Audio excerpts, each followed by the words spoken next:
Hola, este es Torre de Nube, un podcast dedicado a la lectura de la Biblia como literatura. Es una idea de Carolina Sanín con Tomás Primni. Yo soy Carolina Sanín.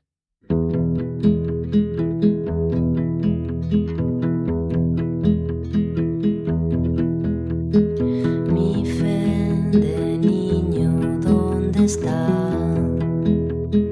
Me hace falta, la deseo.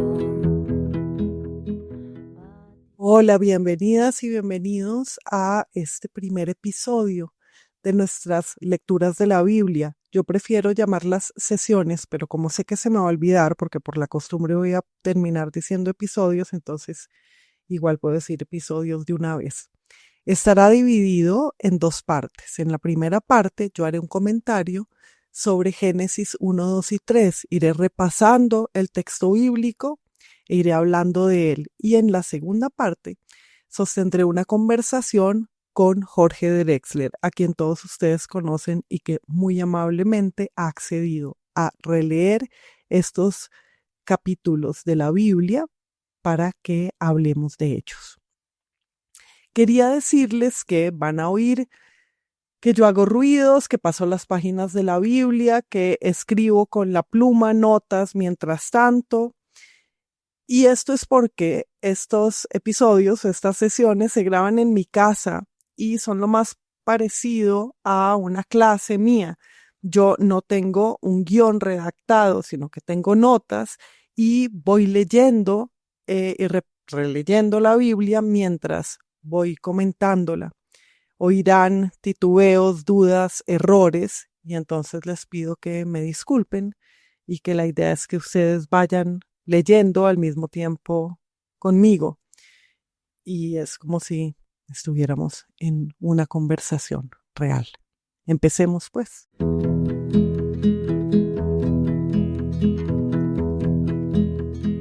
En el episodio de hoy, que es el primero, vamos a hablar acerca de la creación y la caída. Vamos a empezar con el comienzo del Génesis en el Antiguo Testamento.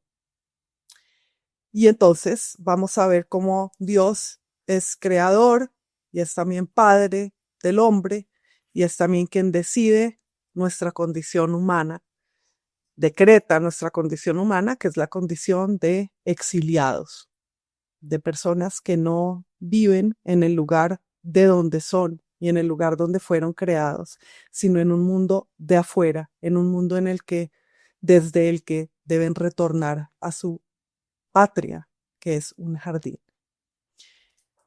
En el comienzo del Génesis dice: en el principio creó Dios el cielo y la tierra. La tierra era caos y confusión, oscuridad cubría el abismo, y un viento de Dios aleteaba por encima de las aguas. Dijo Dios: haya luz, y hubo luz. Vio Dios que la luz estaba bien, y separó Dios la luz de la oscuridad. Llamó Dios a la luz día, y a la oscuridad la llamó noche. Atardeció y amaneció, día primero. Entonces, como tal vez saben, la creación se cuenta a lo largo de una semana, se cuenta a lo largo de 7 días. Y a medida que se va creando la realidad, que se van creando todas las cosas que están en la existencia, se van creando los días mismos. Y si nos damos cuenta de ese primer día, lo primero que Dios crea es el tiempo.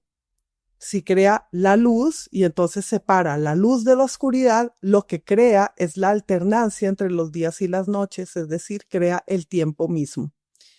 Y dentro de ese tiempo va a crear todo lo demás.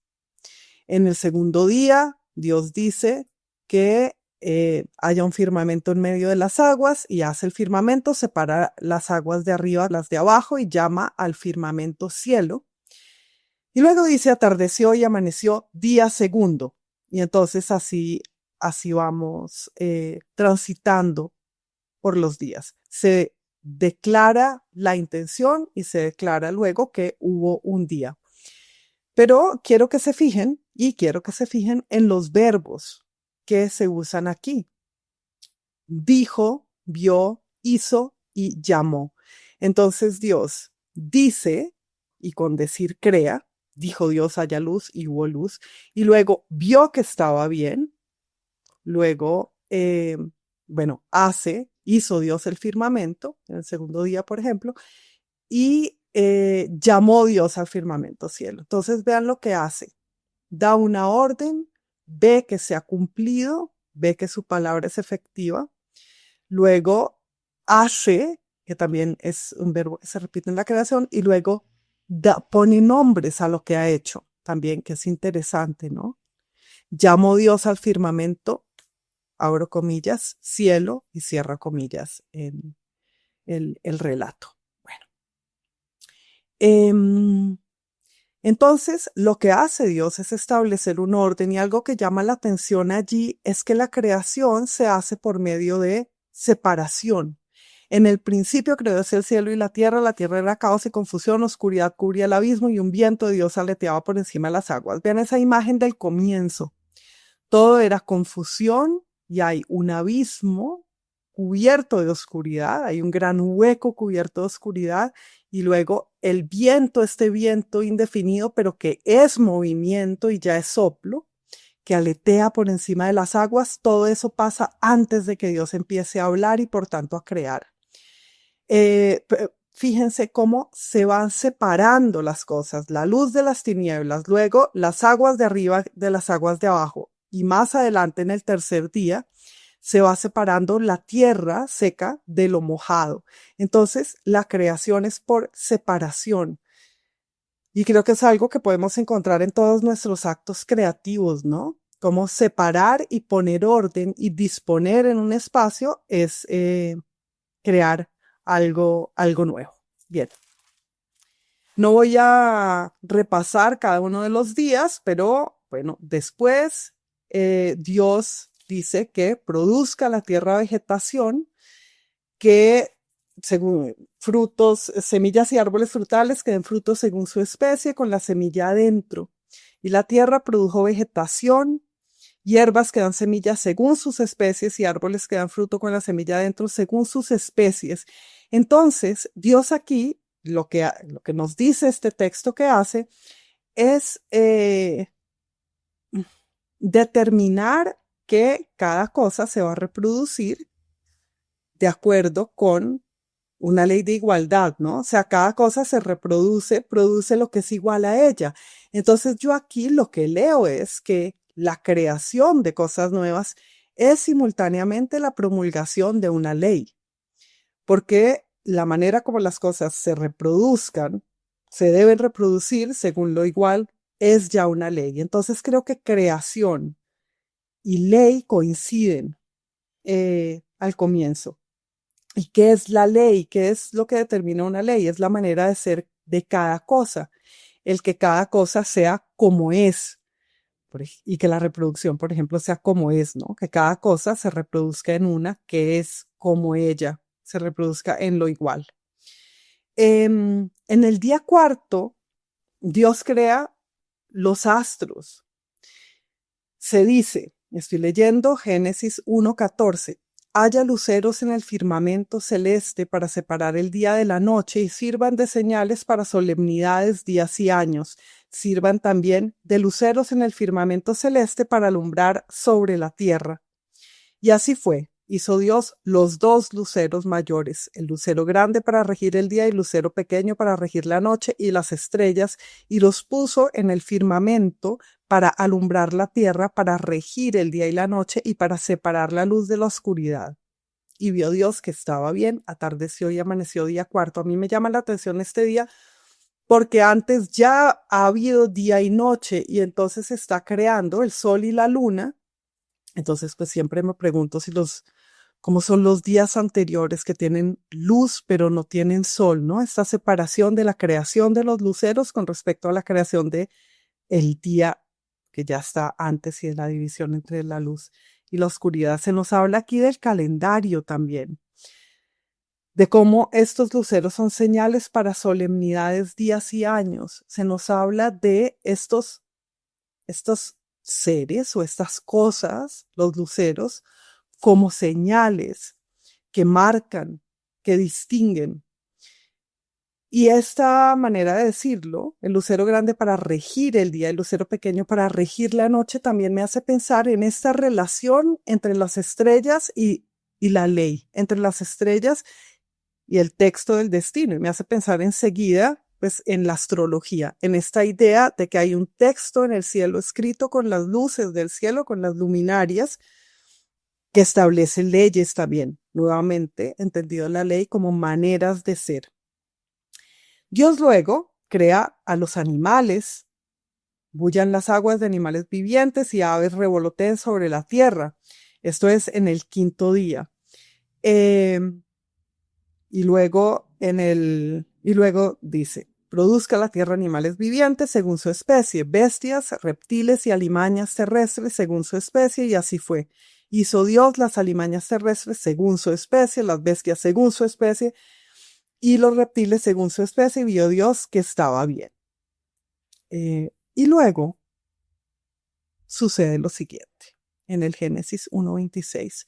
Dijo Dios, hagamos al ser humano a nuestra imagen, como semejanza nuestra, que manden en los peces del mar y en las aves del cielo, en las bestias y en todas las alimañas terrestres, y en todos los reptiles que reptan por la tierra.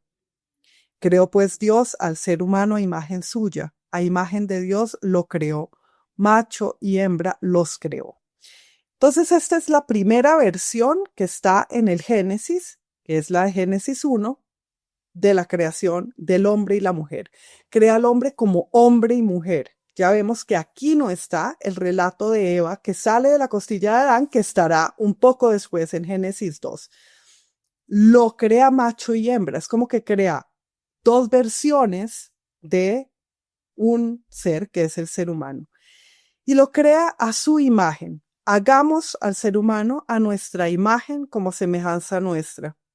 Y vean que no dice produzca la tierra tal cosa, como acaba de decir antes, ni dice haya luz, ni haya un firmamento, ni acumúlense las aguas, no habla en personal, no da la instrucción, no usa el imperativo impersonal o en tercera persona, sino hagamos al ser humano a nuestra imagen, como semejanza nuestra. Ahí me parece a mí un recogimiento de Dios sobre sí mismo en el uso de esta primera persona, y crea a Dios como imagen y semejanza, crea al hombre como imagen y semejanza suya.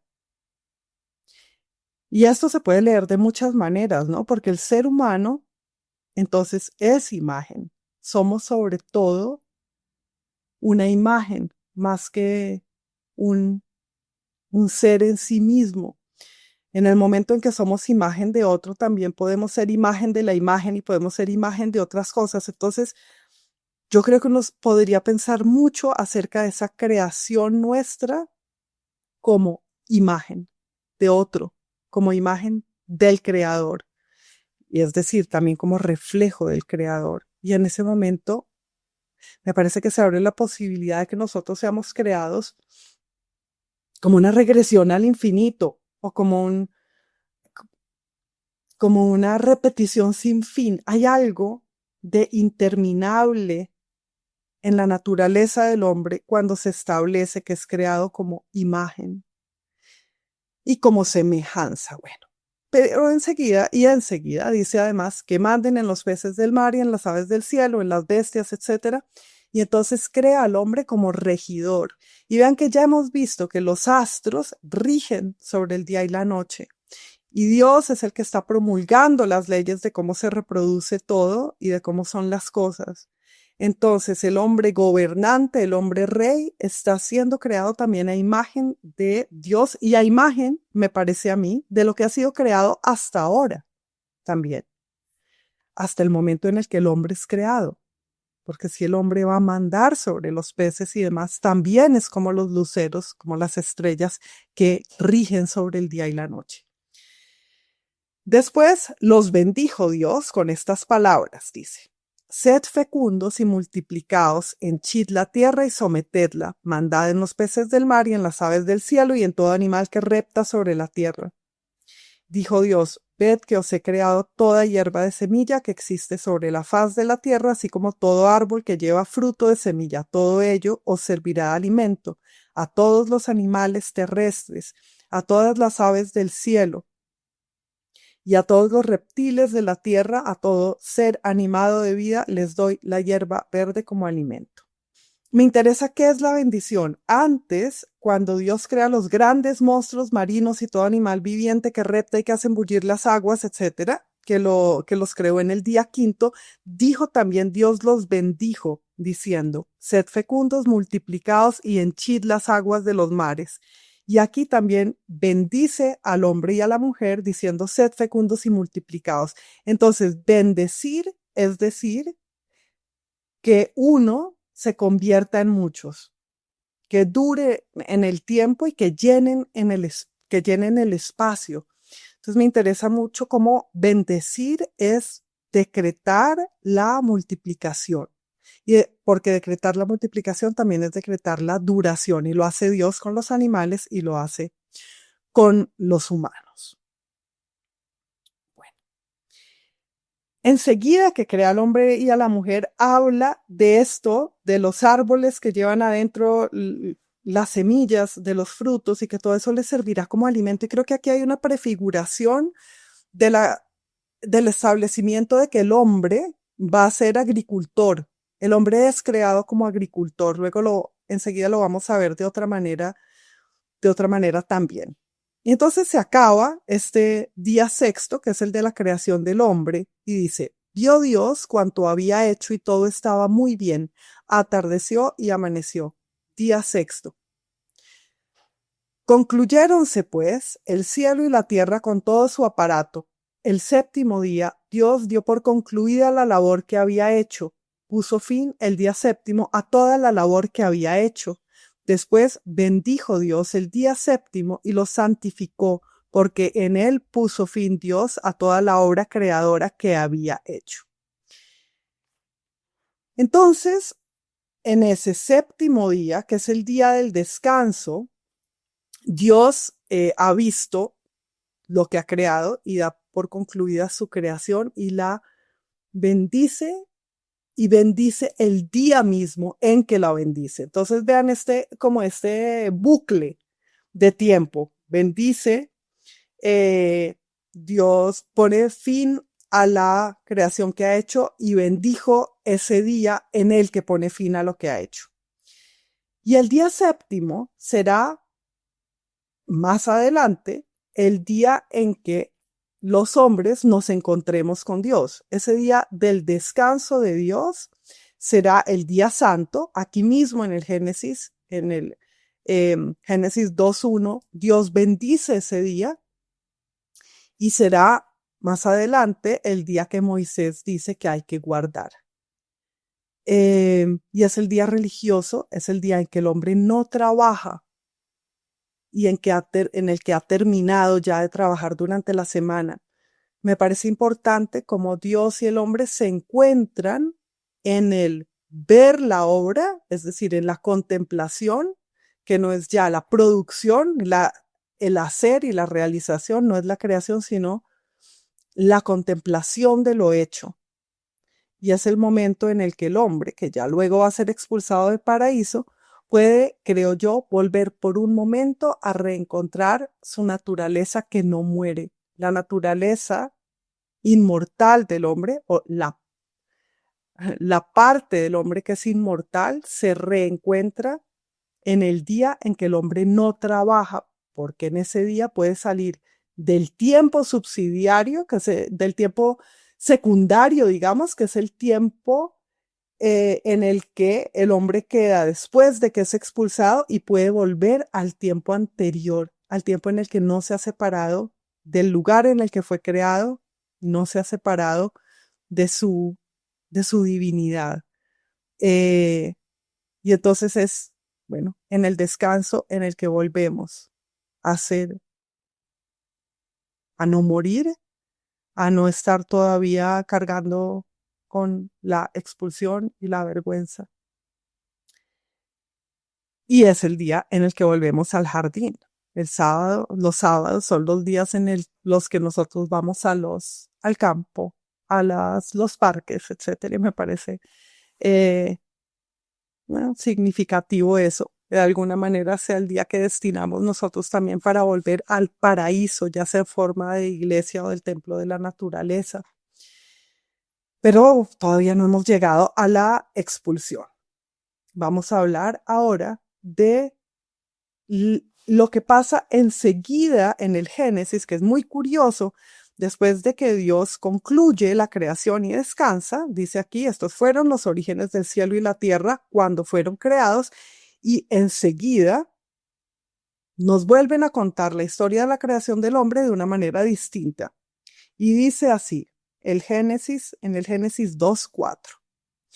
Cuando Yahvé Dios hizo la tierra y el cielo, no había aún en la tierra arbusto alguno del campo y ninguna hierba del campo había germinado todavía, pues Yahvé Dios no había hecho llover sobre la tierra, ni había hombre que labrara el suelo. Entonces, lo podemos tratar de compaginar con Génesis 1, pero también podemos leerlo como dos relatos que se superponen, que la tradición dejó uno seguido del otro, aunque parezcan contradictorios. Pero en este Génesis 2, creo que se hace énfasis pues en que la tierra creada por Dios era un desierto y que en un segundo momento ya no era un desierto. Porque pero, dice en el Génesis 2:6, pero un manantial brotaba de la tierra y regaba toda la superficie del suelo. Entonces Yahvé Dios modeló al hombre con polvo del suelo e insufló en sus narices aliento de vida y resultó el hombre un ser viviente. Esto para mí es curiosísimo porque lo que está diciendo esta secuencia es, en la tierra no había ninguna hierba ni arbustos porque Dios no había hecho llover. Había un manantial que brotaba de la tierra y entonces Dios modeló al hombre con polvo de la tierra e insufló en sus narices aliento de vida. Entonces pasa el tema de que no había plantas al tema de que hizo el hombre, antes de que diga hizo plantas. Es decir, el nacimiento de las plantas que vendrá un momento después, es antecedido por el nacimiento del hombre. Es muy interesante también eso, ¿no? Es distinto. Pero además, vean la imagen. La imagen es, no, nada ha germinado todavía, pues no ha llovido. Y no hay hombre que labrara el suelo, dicen. Es decir, para que haya hierbas, tiene que haber labrador. Y dice, pero un manantial brotaba de la tierra. Y este manantial, el manantial de agua dulce en medio de la tierra, siempre me acuerdo, por ejemplo, de lo que sucede en las 1001 noches cuando aparece un manantial. Un manantial es vida y es una imagen sexual, el manantial de agua dulce que brota de la tierra, a diferencia del mar salado, que está lejos y tiene que ver en la tradición hebrea con el leviatán también, con el monstruo, con lo otro, con el afuera. Acá hay un manantial que surge, moja la tierra y por eso Dios puede modelar al hombre con polvo del suelo. Y aquí me podría quedar, bueno, hablando mucho tiempo de esta idea de que somos hechos de barro y luego podemos acordarnos de que las primeras cosas que hacen las culturas son vasijas de barro o vasijas de arcilla, como nosotros nos concebimos como vasijas también.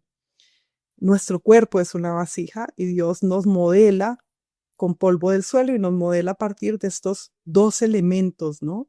No somos de agua ni de tierra, somos ya una combinación. El ser humano es mixto. Enseguida que dice que Dios insufló vida en las narices del hombre, aliento de vida, dice, luego plantó Yahvé Dios un jardín en Edén. Entonces, mira, nosotros estamos hechos con polvo y agua y enseguida aire, que es lo que nos sopla en la nariz. Y ese aire es un soplo, es un viento, como el viento del comienzo de todo que aleteaba encima de las aguas. para mí es no solo aire, sino el movimiento. Es decir, ese tercer elemento llega ya como respiración, es decir, como vaivén. Bien. Entonces, luego plantó Yahvé Dios un jardín en Edén al oriente, donde colocó al hombre que había formado. Yahvé Dios hizo brotar del suelo toda clase de árboles deleitosos a la vista y buenos para comer, y en medio del jardín, el árbol de la vida y el árbol de la ciencia del bien y del mal. Y ahí dejamos eso. Entonces lo que vemos es que Dios planta un jardín. Antes se dice que todavía no había plantas porque no había llovido y no había labrador, pero aquí, aunque ya hay labrador, pues es Dios el que planta el jardín. Y vemos entre los oficios de Dios, después de creador de todo, el primero es jardinero. Y más adelante vamos a ver que Dios es sastre, porque les hace unos vestidos a Adán y Eva. Entonces, bueno, Dios es jardinero, planta el jardín y en medio estos dos árboles, el de la vida y el del bien y del mal. Luego dice, de Edén salía un río que regaba el jardín y se repartía en 4 brazos. No voy a leer todo esto, está allí en el Génesis 2. Y después de que se describen los ríos, dice, tomó pues, estoy leyendo del Génesis 2:15, Yahvé Dios al hombre y lo dejó en el jardín de Edén para que lo labrase y cuidase. Y ahí ya se establece que el hombre después va a ser el labrador de ese jardín creado, es decir, el que lo va a mantener. Dios impuso al hombre este mandamiento. Puedes comer de cualquier árbol del jardín, pero no comerás del árbol de la ciencia del bien y del mal, porque el día que comieres de él morirás sin remedio. ¿Y qué es el árbol de la ciencia del bien y del mal? ¿No? Yo he pensado que es el árbol del juicio, es el árbol que te permite decir qué está bien y qué está mal. Y como sabemos, los hombres y las mujeres, los mortales y las mortales, nos equivocamos al decir qué está bien y qué está mal. Realmente no lo podemos saber. Y tal vez por eso estaba prohibido que nosotros comiéramos del árbol del bien y del mal, porque es un fruto que no podemos digerir. El hombre y la mujer, creo que no podemos juzgar entre el bien y el mal y decir qué es bien y qué es mal en últimas, porque no tenemos la visión de Dios, no tenemos el punto de vista de Dios que está por encima del de la criatura, por encima del tiempo y por encima del jardín.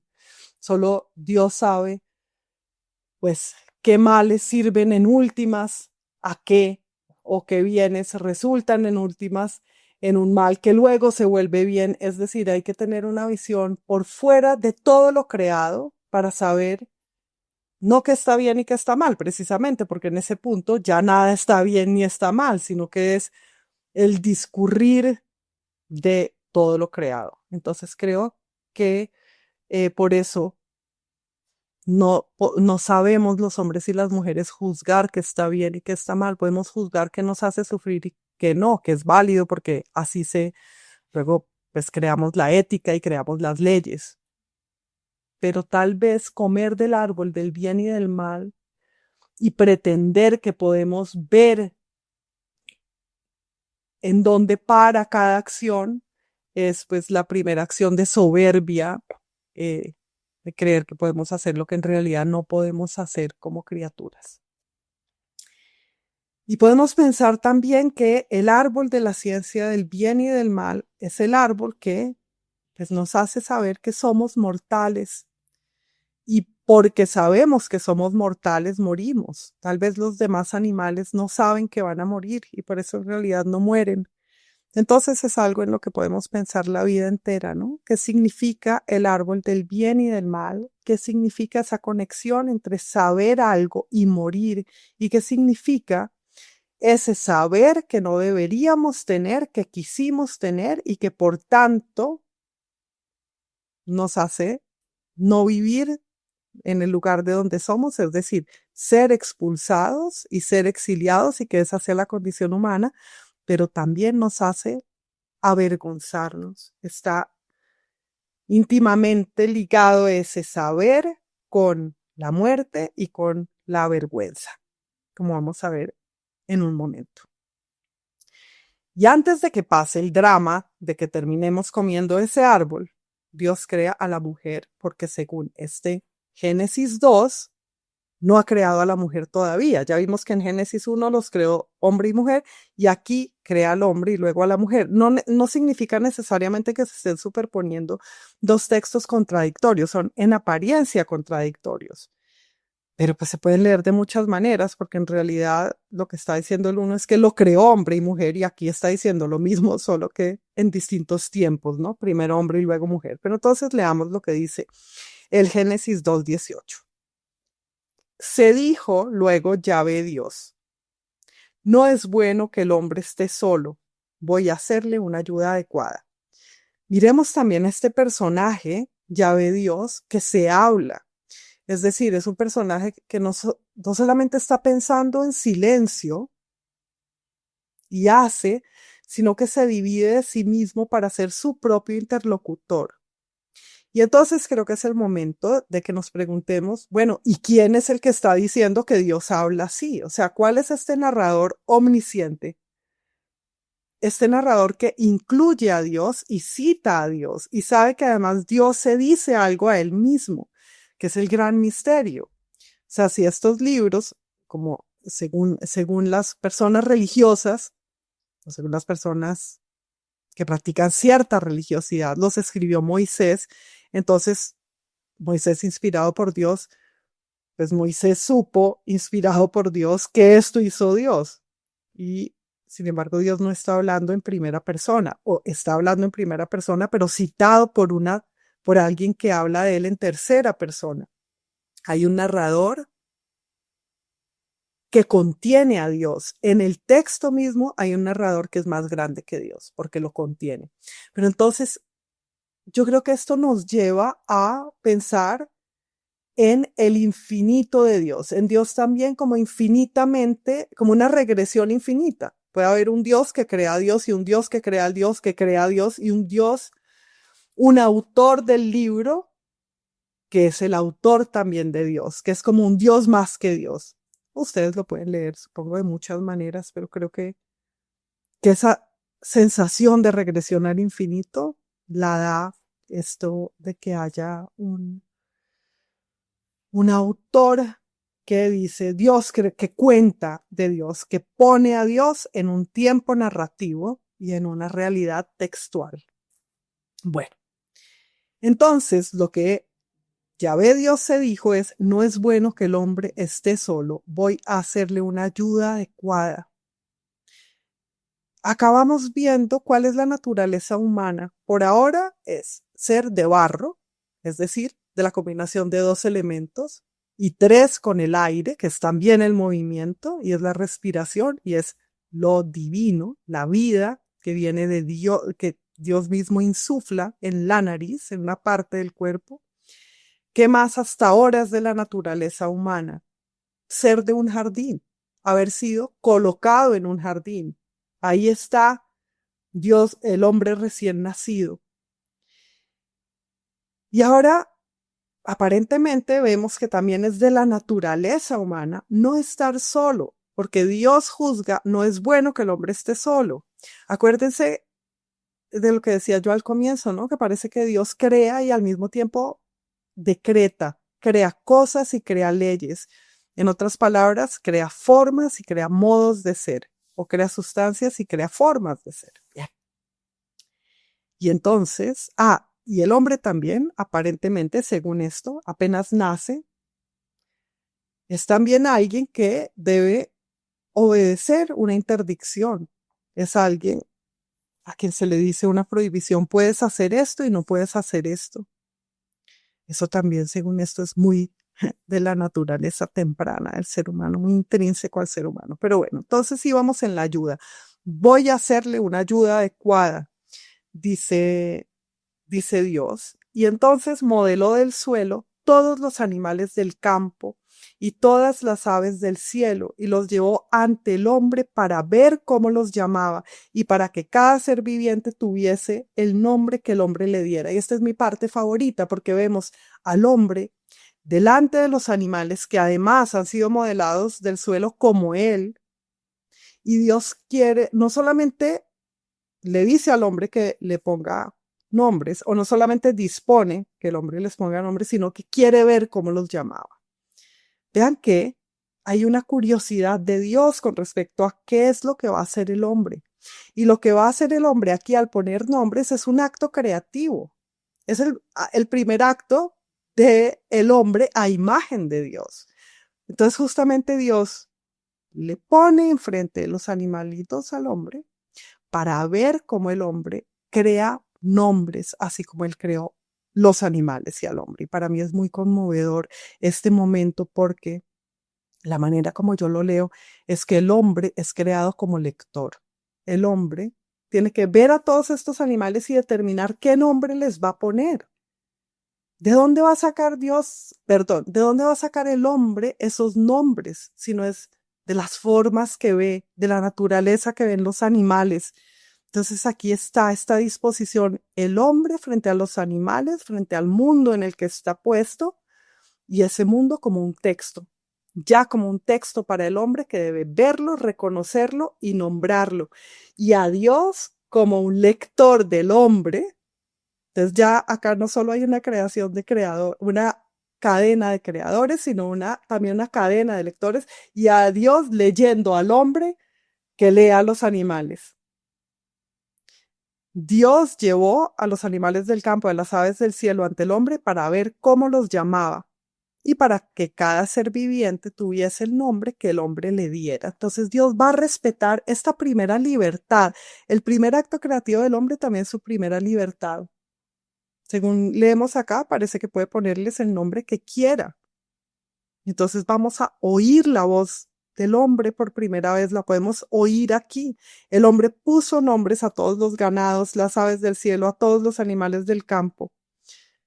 Entonces antes de que haga cualquier cosa, el hombre, que por naturaleza es creador, tiene voz.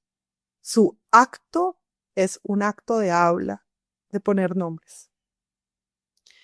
Y ese contacto entre el hombre y los animales para mí es un contacto profundamente amoroso en ese primer lugar. Y luego pienso que uno de los grandes pérdidas o divisiones que suceden tras la expulsión es que el hombre ya no va a entender a los animales, ni qué nombre ponerles. Es algo pues que yo imagino, ya no está descrito ahí, pero yo imagino luego a Adán y a Eva afuera del paraíso viendo que los animales huyen de ellos o los atacan. Y para mí, a veces he pensado que esa es la culpa original, que ese es el sentimiento de culpa del hombre, de tener que destruir para comer y ver que esos animales a los que él mismo les había puesto nombre y a quienes había leído como si fueran sus primeros hijos antes de tener a Caín y Abel, que ya no nacen en el paraíso, estos animales ya no son su compañía. En todo caso, Dios juzgó que esa no era la compañía exacta en este momento. El hombre, como decía, puso nombres a todos los animales y tal, mas para el hombre no encontró una ayuda adecuada. Y vean este otro momento de esta especie de desilusión. Les ha puesto nombres a todos los animales y al ponerles nombres a todos, tras ponerles nombres a todos, ve que ninguno de ellos es su propia ayuda. Ninguno de ellos es como él, ¿no? Y antes Dios ha creado al hombre a su imagen y semejanza. Y yo a veces me pregunto, ¿y para Dios cuál es Dios necesita una compañía adecuada? Así como el hombre pone nombres a los animales y tras poner los animales no hay una ayuda adecuada para él. Dios creó al hombre, pero de Dios no se dice que se haya desilusionado de alguna manera tras crear al hombre y necesitara una pareja, ¿no? Es tal vez la diferencia entre Dios y todas las otras cosas del mundo, que Dios puede estar solo o que nunca está solo porque su creación lo acompaña. Bueno, en fin. volvamos. Entonces, para el hombre no encontró una ayuda adecuada. Entonces Yahvé Dios hizo caer un profundo sueño sobre el hombre que se durmió. Le quitó una de las costillas y rellenó el vacío con carne. De la costilla que Yahvé Dios había tomado del hombre, formó una mujer y la llevó ante el hombre. Entonces el hombre exclamó: esta vez sí que es hueso de mis huesos y carne de mi carne. Esta será llamada mujer porque del varón ha sido tomada. Por eso deja el hombre a su padre y a su madre y se une a su mujer y se hacen una sola carne. Bien, entonces este es el nacimiento de Eva, de la primera mujer, según Génesis 2. Y claro, lo primero que se nos ocurre decir es, bueno, entonces la mujer es secundaria al hombre y es casi que hija del hombre, porque nace de su propio cuerpo, ¿no? Y en eso pues, estaría fundamentado algún imaginario que vea a la mujer como subsidiaria y eso y secundaria. Pues si lo miramos de cerca, hay otras cosas aquí y la lectura feminista de este pasaje tendría que considerarlas también. Dios hace dormir a Adán y del sueño le saca la costilla de la que creará a la mujer. ¿Qué significa eso?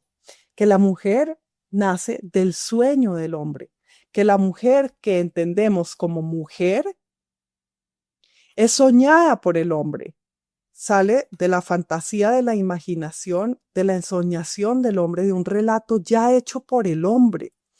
Y yo creo que esto pues estaría de acuerdo con muchas cosas que las feministas sentimos y pensamos y decimos, ¿no? De la mujer como una idea patriarcal. El que Eva salga del sueño de Adán estaría diciendo esto mismo, que la mujer es una idea del hombre.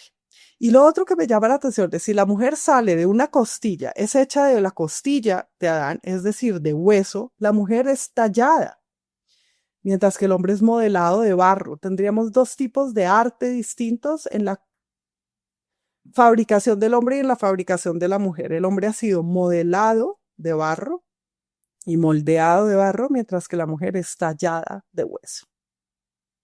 Dos formas, dos cuerpos. ¿Y qué más vemos ahí? Bueno, que el hombre queda incompleto. El hombre queda sin una costilla porque se le ha sacado algo para hacer a la mujer, queda con un hueco. El hombre que precisamente no tiene el hueco vaginal que la mujer tiene, queda con un hueco, con un vacío, que dice aquí el libro, le quitó una de las costillas y rellenó el vacío con carne. El hombre queda con un hueco rellenado, que no es hueco. Y de ese vacío se crea la mujer que sí tiene un hueco por dentro en el que crecerán pues los hombres siguientes y además tiene el hueco vaginal. Vean cuántas cosas hay aquí. Además, la costilla que Dios le quita a Adán, pues es un hueso largo, ¿no? Es un hueso que es también como un falo. Entonces, es mucho más complicado esto que decir simplemente, acá es donde se encuentra que para la religión la mujer es secundaria. Pues no es solo eso y de hecho se puede decir que ni siquiera es eso, puesto que si la mujer es la última de la creación, posterior incluso al hombre, y Dios ha ido perfeccionando la creación hasta crear al hombre que es a su imagen y semejanza, entonces la mujer sería pues más terminada y más perfecta según una manera de leer este texto. Bien.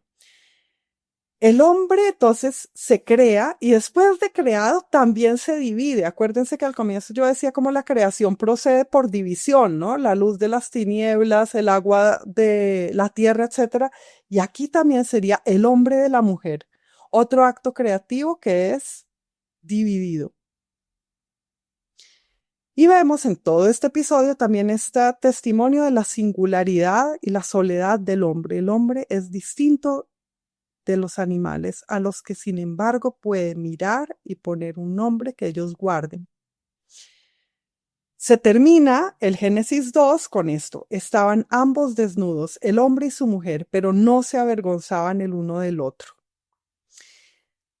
tenemos a un ser que se ha dividido, que ya ha soñado. Además, vean esta otra división, el sueño y la vigilia, que tiene que ver con la creación del sexo. O sea, el inconsciente y la expresión del inconsciente y la expresión consciente tiene que ver con el momento en que nos volvemos parciales y determinados sexualmente y logramos una compañía sexual. O sea, todo esto pasa al mismo tiempo. Y el hombre y la mujer pues se reunirán haciendo una sola carne, lo cual es muy platónico, pues es preplatónico, desde luego fue muy platónico. Esta idea de este cuerpo dividido que luego se reúne, ¿no? Y esto de hacer énfasis en que no se avergonzaban uno del otro nos hace preguntarnos, y guárdenlo ahí porque luego lo vamos a volver a encontrar, ¿qué es la vergüenza? ¿Qué es? Hay entonces aquí el drama de compañía y soledad, el drama de dividido y reunido, y enseguida va a empezar el otro drama, que es el de la caída, y es el Génesis 3. La serpiente, dice, era el más astuto de todos los animales del campo que Yahvé Dios había hecho. Vean cómo el foco como que vuelve a empezar desde otro lado, con la serpiente como personaje. No dice ni entonces el hombre y la mujer encontraron a la serpiente, sino que empieza de nuevo diciendo la serpiente, desde ese otro punto de vista. La serpiente era el más astuto de todos los animales. La serpiente dijo a la mujer, ¿cómo les dijo Dios que no comieran de ninguno de los árboles del jardín? Entonces vean que uno casi nunca pone atención a esto, ¿no? Lo que la serpiente está diciendo es un chisme y es una tergiversación, porque Dios no dijo eso, Dios dijo coman de todos menos ese. Entonces, la manera como la serpiente llega a engañar es diciendo que lo que Dios dijo fue otra cosa de la que dijo, es decir, una mala lectura. Vean que la expulsión se da por un error de lectura que se cree la persona, que es la mujer en este caso, que la escucha. Además con el escándalo, ¿no? La serpiente está tergiversando, está haciendo un acto insidioso y está chismoseando. ¿Cómo les dijo Dios que no comieran de ninguno de los árboles del jardín? Y la mujer le respondió, sí, no, sí podemos comer del fruto de los árboles del jardín, pero del fruto que está en el medio del jardín, ha dicho Dios, no coman de él ni lo toquen, so pena de muerte. Entonces la mujer le aclara, pero ¿cómo quedó ya lo que dijo la serpiente en la mujer, no? Aunque te digan una información que tú sabes que es falsa, esa información te ha entrado en el oído. ¿Y qué hace en ti? ¿Cómo te hace temblar? ¿Cómo te hace vacilar o dudar? Y muchas veces imaginamos a la serpiente como aliada de la mujer, ¿no? Como una alianza secreta para los hombres. Y también imaginamos a la mujer como, o lo ha imaginado la misoginia, pues en nuestra cultura, como de lengua viperina, de cizañera, de lengua demasiado larga, como la serpiente. Y es curioso, pues porque la serpiente precisamente tiene esta forma de el pene en los hombres, la forma que no está en la mujer. Entonces puede ser como este complemento de la mujer, pero además la lengua misma en nuestra boca es un poco una serpiente en la boca de mujeres y hombres.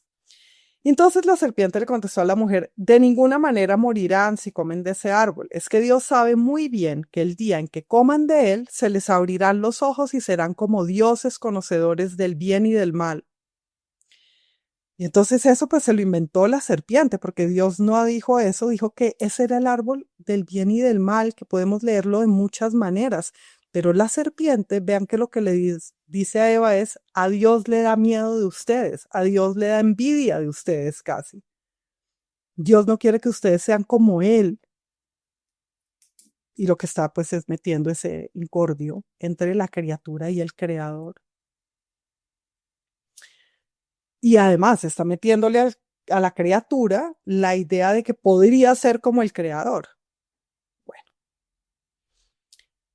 ¿qué es realmente esa tentación? Porque nosotros hablamos de la tentación de la serpiente y tal, pero ¿qué es? ¿Cómo los está tentando? los está tentando con el deseo de ser como dioses, es decir, de ser sus propios creadores, es decir, con el deseo de que no exista nada por encima de ellos, o los está tentando con la curiosidad de que ellos piensen, se pregunten, ¿de qué seríamos capaces? O les está simplemente metiendo una enemistad. O la tentación es la desconfianza simplemente. No desconfiamos de nuestro creador, que seguro no quiere lo mejor para nosotros. Bueno, cuando la mujer vio que el árbol era bueno para comer, apetecible a la vista y excelente para lograr sabiduría, tomó de su fruto y comió. Después le dio a su marido, que igualmente comió. Entonces se les abrieron a ambos los ojos y se dieron cuenta de que estaban desnudos, y cosiendo hojas de higuera se hicieron unos ceñidores. Entonces vean qué pasa aquí. Se les abren los ojos y lo que ven no es la sabiduría de Dios, como les dijo la serpiente, ¿no? El conocimiento, sino el conocimiento de su propia desnudez, o sea, la vergüenza. Y entonces nuevamente podemos decir, pues preguntémonos qué es la vergüenza, de qué nos avergonzamos. Yo creo que la vergüenza, lo que nos avergüenza a todos es ser mortales. O sea, si nos podemos a pensar que nosotros somos esta carne corruptible que está aquí ajustada a su máquina de su corazón, pero un día deja de funcionar y deja de andar y se pudre. Y todas estas cosas que hacemos, entre ellas, pues este podcast y leer la Biblia y comer y todo eso, es para la tumba. Yo creo que nos da una vergüenza radical, una vergüenza que es una depresión radical. ¿Y qué es lo que participa en la vergüenza? Que otro vea en nosotros algo que nosotros no reconocemos como nuestro y que termine viendo algo que nunca habríamos querido ser o tener y que solo sea visible desde el punto de vista de otro. Entonces la vergüenza también entraña una imposibilidad de vernos, pero una sensación de que se nos ve desde afuera. Bueno, podemos pensar en muchas cosas sobre la vergüenza, la debilidad de la vergüenza, el miedo a que de pronto realmente somos otros completamente distintos de de lo que nosotros queremos ser, por ejemplo. Y la relación entre la vergüenza y la desnudez tiene que ver también con una desprotección, es decir, estar desnudo es estar en peligro y es estar sometido a lo externo, al frío, al agua, etcétera, a lo que no somos nosotros. Y ser conscientes de que tenemos que vestirnos es también ser conscientes de que tenemos que ponernos algo que no es nuestro. Nosotros no nos bastamos y eso que no es nuestro puede estar o no estar también, puede dársenos o no, y ahí viene el miedo, ¿no? Pero también la conciencia de estar desnudos es no solo la de no estar cubiertos en sentido protegidos, sino la de no estar disfrazados, la de no poder decidir quiénes somos y qué cara damos, sino ser solo aquello con lo que vinimos, que será aquello con lo que nos muramos, eh, que no depende de nosotros. Y enseguida viene esto que es tan bonito. Oyeron luego el ruido de los pasos de llave Dios que se paseaba por el jardín a la hora de la brisa. Vean nuevamente la brisa, el viento al comienzo, el que aletea sobre las aguas, luego el que se insufla, se sopla en la nariz del hombre para darle vida, y ahora el el de, el paseo de Dios por el jardín. Y escúchenlo, ¿no?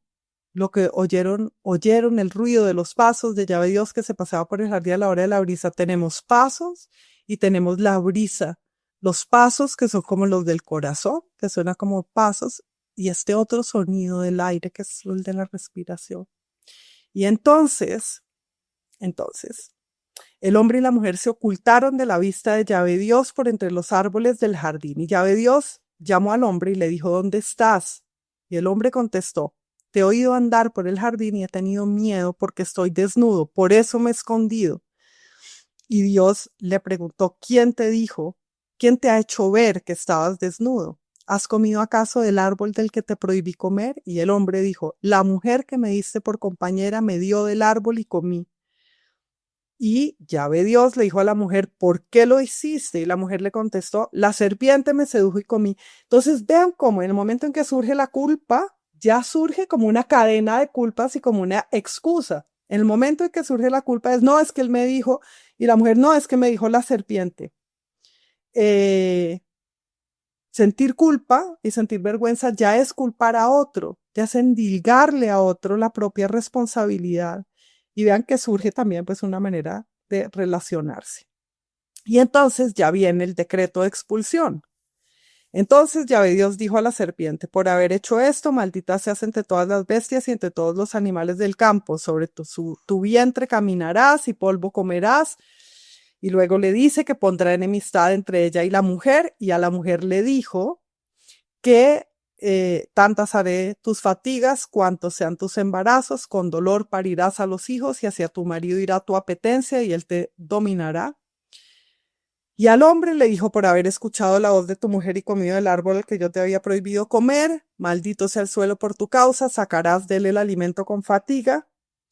Todos los días de tu vida te producirá espinas y abrojos y comerás la hierba del campo, comerás el pan con el sudor de tu rostro hasta que vuelvas al suelo, pues de él fuiste tomado porque eres polvo y al polvo tornarás.